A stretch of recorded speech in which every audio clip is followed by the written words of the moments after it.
Welcome to Cut the BS, Build a Dream. If you've never heard me speak before, here's what you need to know. I'm not here to give you fluff. I'm not here to tell you what you necessarily want to hear. I'm here to tell you the truth. And sometimes it might make you a little uncomfortable, but it also could help make you unstoppable. My name is Brittney Kosev. I'm the broker owner of BK Real Estate. I'm an investor, entrepreneur, single mom, and the host of this podcast, Cut the BS, Build a Dream. I, over the years, have built a business I love, and I did it from the ground up. But it didn't happen because I got lucky.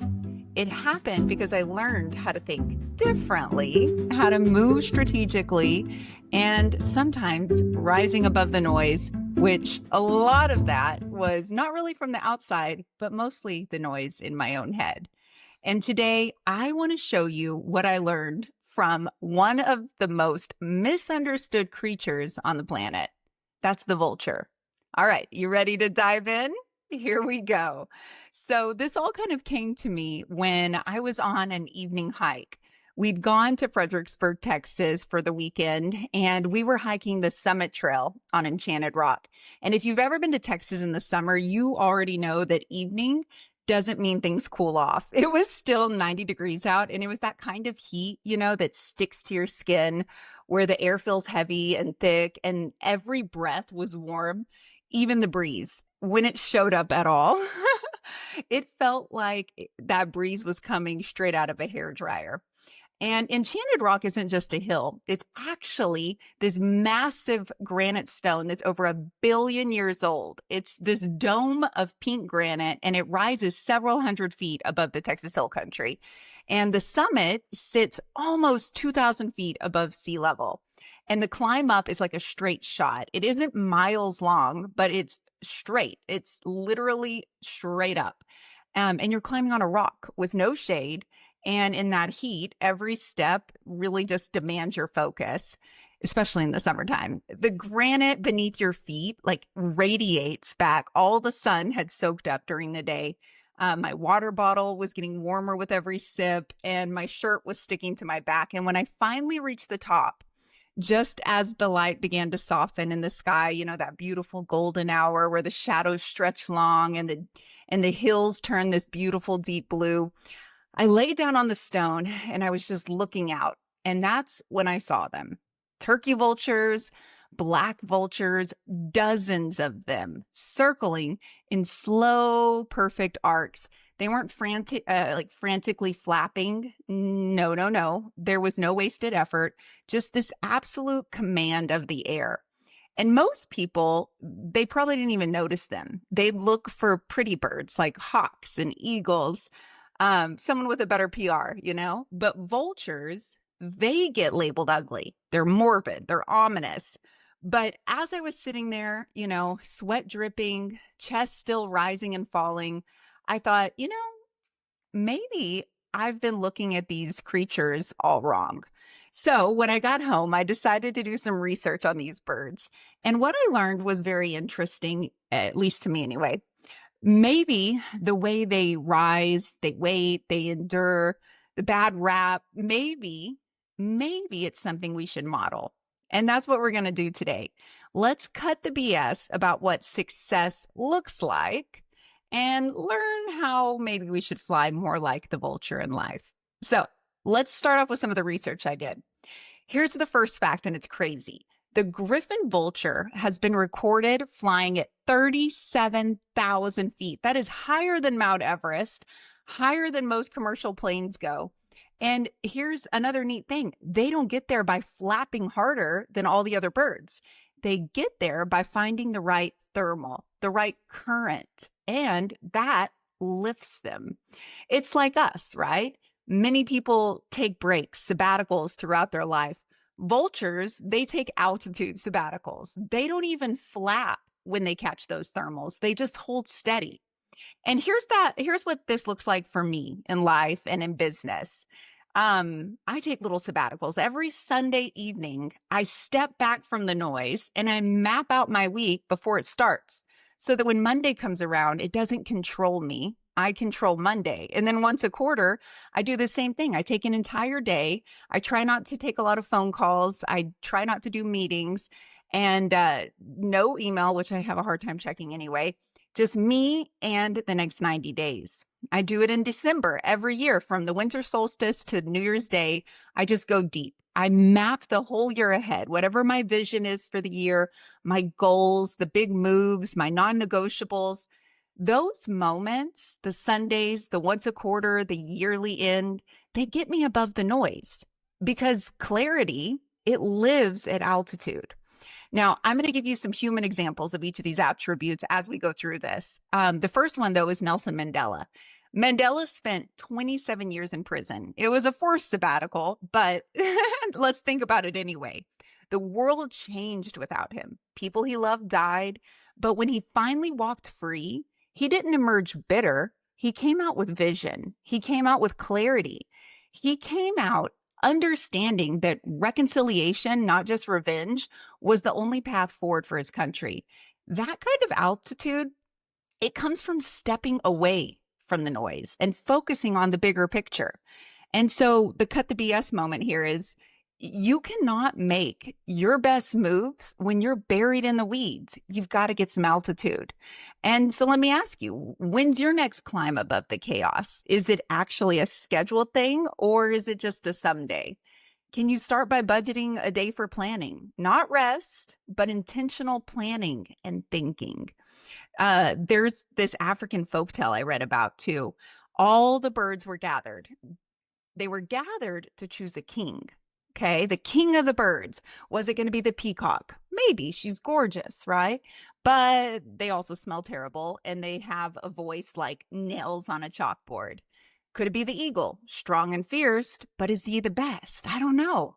All the back and forth, all the chirping of the arguing birds, when one of them had a great idea. A songbird said, "Hey guys, we are birds. We fly. Let's see the one who can fly the highest, and that one will be king."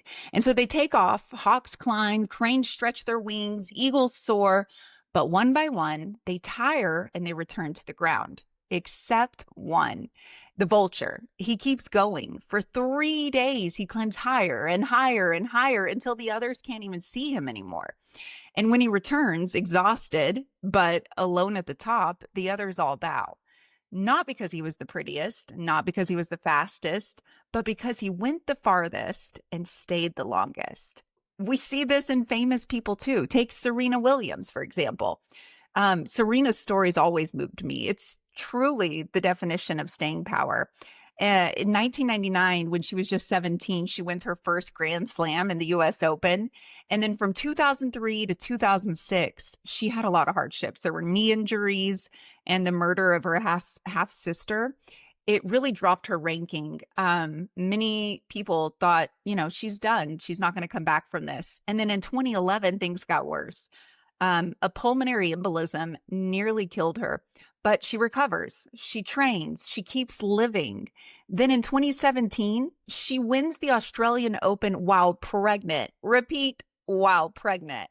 And then 2018 to 2022, she returns to Grand Slam finals, not only after all that she's gone through, but as a working mom competing against women half her age. Her greatness, it was not in this one big win, but decades of refusing to go away. And another cut the BS moment. Speed will fade, guys. Flash fades, but endurance doesn't. And so what's worth that kind of endurance for you? Is it your business, your marriage, the book you say you want to write, but you haven't finished it yet? You have to stay in it if it matters. Back to vultures. Here's another fact. Vultures can soar for hours without a flap. That's not lazy. It's very strategic. And no one does that better than Warren Buffett. Buffett calls it waiting for the fat pitch, right? The baseball pitch that you just wait for until you know it's going to be the one. He's not swinging at every opportunity. He's not flapping like everyone else in the market. He's positioning. He's watching. He's waiting for the one move that's going to make a difference, that's really going to count. And when he acts, it's big. And that's why at his old age, he is one of the wealthiest men in the world. And so our cut the BS moment here. Being busy taking all the swings is not the same as making progress, right? And so where are you flapping instead of soaring? Where are you staying busy because productive looks good on paper? Are you waiting for your fat pitch?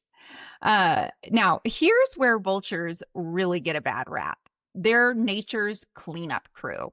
They feed on the dead. You find them on sides of the road, dining on roadkill. It's really gross, but it's important. And let me tell you why. When their populations in India crashed in the 90s, carcasses piled up, stray dogs multiplied, rabies spread, and with that, disease began to spread, and over 500,000 people died over the years. Scientists tried to figure out what was going on, and they linked it back to ranchers feeding their cattle a chemical that was going to enhance their growth. And that ended up killing the vulture population when they would eat the dead cows.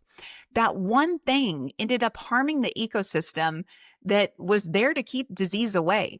No vultures, no cleanup crew. And this kind of reminded me of another story I want to tell you about, really putting something out there that's hard to see and finding the solution. And that's Ida B. Wells. You may not have heard of her, so let me give you some background. Ida B. Wells was born in 1862. Freed from slavery as a child, she became a teacher. Then she became a journalist. And when a very close friend of hers was lynched, she needed to do something about it. She investigated. She documented cases. She published the names of those people, and she confronted lawmakers. And what that did for her is she had to face death threats, exile, and the destruction of her printing press. But she kept going anyway, because she knew if you don't clean up what's rotting, the sickness is just going to spread. And people listened to Ida because she had receipts, she had facts, she had courage, and she had this relentless pursuit of truth. Cut the BS moment in this one is ignoring the mess doesn't make it go away. When vultures vanished from India, it wasn't just an inconvenience. It was this public health crisis. It's the same in life. It's the same in business. That toxic team member you're hoping will improve might be poisoning your culture. That debt you keep avoiding and it's compounding interest while you sleep. That conversation you're too scared to have is costing you trust. It's costing you momentum, and potentially opportunities. Every single day you delay it. The truth here, guys, is the longer you wait, the uglier these things are going to get, and the harder it's going to become to clean it up. So what's one mess that you've been stepping over, pretending not to see, hoping it'll fix itself? Write it down, name it, and commit to being the vulture. Clean it up before it infects everything else you care about. Another fact about vultures, they thrive in scarcity. They survive weeks without food, and then they turn whatever they find into fuel. Another human example of this is Malala Yousafzai, I think is how you pronounce her name. I had a book about her memoir in my library. It's called Malala. And at 11, she began blogging for the BBC about life under Taliban rule. She couldn't stand the way girls were treated when it came to rights, especially education. And what happened because of that is in 2012, she was on a bus and a gunman entered it and he asked for her by name, then shot her in her head. Thankfully, she recovered and she moved to England and kept up the fight, kept up the blogging, kept up telling people the hard truth that they didn't want to hear. And by 17, she became the youngest Nobel Peace Prize laureate in history. She used the fuel of what happened to her to continue her fight for equal rights and an open understanding of the hardships that Pakistani girls face. She turned something terrible into what she could use to change her community and educate all of us, the outside world. And I'm not comparing my life to Malala's because her pain and suffering is much greater than what I've been through. But it did remind me of how we need to be turning pain into purpose. Something like many of you have done over the years, I'm sure. I could have let my upbringing define me, right? My humble beginnings as a reason to believe that I couldn't change my family circumstances, or my divorce to give me this permanent victim card. I could have chosen to wear those labels as proof that the deck was stacked against me, but I didn't. I took my hard truth and I made it my fuel. I went from school librarian to owning a growing real estate brokerage. And I didn't build that brokerage just to sell houses and make a lot of money. I built it to create a place where agents feel seen, where they're taught exactly how I found success, where they can then learn in an environment built on service, not ego. That choice, it aligns me with other leaders who serve with that same kind of passion. Leaders who know it's not just about chasing profit, but it's about building something that outlasts you. Every leader at this company, they chose to be with us because they believe in helping others. They believe in mentoring, coaching, and training and supporting. You know, whatever's been the hardest thing you've gone through, that's the lesson you're here to teach others. We have to cut the BS here too, guys. Stop wishing it hadn't happened because the hurt, the pain, the loss, all of it. Instead, start using it to lead others through their version of that. Back to my hot hike in the hill country. From the top of Enchanted Rock, I could see, right, for miles and miles. The vultures were still there. They were even higher than me. They were spotting patterns, spotting storms before they arrived. Great humans do this too. Look at Abraham Lincoln. You know, in 1861, he's sworn in as a president. But by that time, 7 southern states had already seceded. The country was splitting apart. Half the nation hates him. The press call him a fool, a guerrilla. His own cabinet, which he filled with political rivals by his choice as an act to unify, they all question him. The Civil War begins, and early battles just go terribly. Generals fell him, casualties are mounting, public opinion sours. Most leaders would get trapped in the daily fires, reacting to every loss. But Lincoln didn't. He had vulture altitude. He was keeping in sight the long game, preserving the Union and ending slavery. That's why he issued the Emancipation Proclamation, even when it was unpopular. That's why, after re-election, he pushed for the 13th Amendment to make the emancipation permanent. Lincoln understood what vultures understand. If you drop too low into the noise, you're going to lose the view that lets you lead. Another cut the BS moment. Guys, you cannot see patterns when you're stuck in the trenches. So when's the last time you took yourself high enough mentally, emotionally, spiritually to see the big picture? So with all of this being said, the next time you see a vulture, remember strategic flyer, patient hunter, guardian of balance, survivor forged in hardship, visionary with the best view in the sky. Guys, fly like the vulture. Rise, wait, serve, endure. See, because at 37,000 feet, the noise is gone. The view is clear. And that path forward, that's all yours. So here's your reminder. The BS will always be there. The doubts, the excuses, the distractions, the easy outs, but so will the dream, if you want to look at it. Which one are you feeding? So cut the BS, guys. Build a dream. This is Brittney Kosev. I'll see you at the top.